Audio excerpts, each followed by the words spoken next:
For questions 4 and 5, I'm going to graph these on the calculator.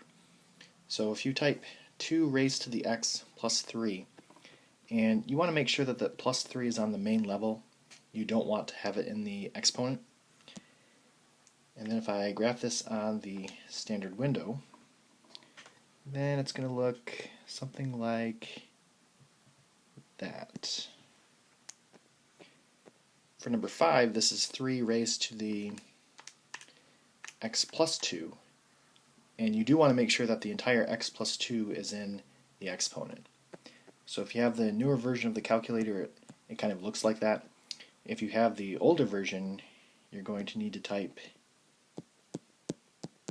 that. You want to make sure that the entire x plus 2 is in parentheses with the caret key here so that it knows that it's in the exponent. Okay, so if you graph that, then it looks like that. Okay, so there's some characteristics of exponential functions. And this really looks at this form here. So there's no adding a number in the exponent or adding a number on the main level. This is kind of going back to questions 2 and 3. And if the base b is greater than 1, then your graph is going to look like this. And there's really not much variety there. So if it's 4, or if it's 6, or if it's 2, as long as it's bigger than 1, it's basically going to just look like that. It may be a little bit steeper, but the shape is basically the same. So there's really not too much variety within exponential functions. Now, if your base is between 0 and 1, which really just means it's a decimal or a fraction, then the shape is going to be like this. And again, within that, there's not much variety. So if your base is 1/3, if your base is 1/2, if your base is 1/10, they basically all look the same. Some of them are a little bit steeper, but the shape is going to look like that.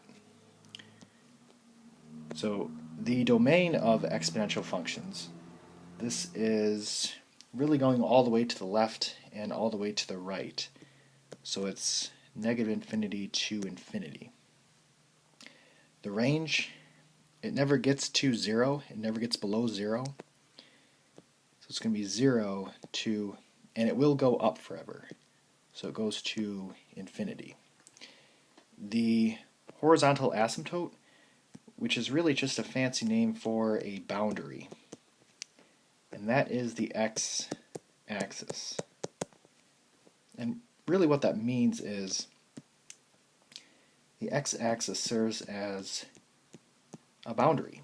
So these functions are going to approach it and get close, but they're actually never going to reach it. And that's really why our range starts at 0, and it actually doesn't reach 0, because there's a boundary there. Okay, so finally, due to the rules of exponents, each graph will contain the points 0, 1, and that's because anything raised to the 0 power is 1. 1b, and that's because anything raised to the first power is itself.